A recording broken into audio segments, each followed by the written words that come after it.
Getting daily sales on Etsy is pretty easy thing to do. Today I'm going to teach you how you guys can get daily sales on Etsy. So for that, I'm going to tell you some of the things that you can implement to get better sales. The first thing is try to optimize your listing for SEO. Whenever you list a product, try to do the SEO, which is search engine optimization, which will increase your appearance when someone is searching for your product.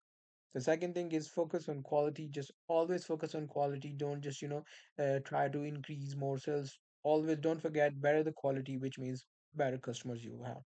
Offer variety. Offer variety is the next thing, which means you need to increase your variety, increase the number of products and stuff.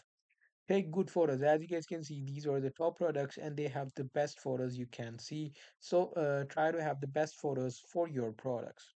Offer discounts and free shipping is the next thing, which means you can offer free shipping, and offering discounts will actually increase your sales. And the last thing is you can try promoting your products as well. Just try to run ads, and it will promote your products. So these are the things that you can implement to get better sales on Etsy. So that's pretty much it. Hope you guys find this video helpful.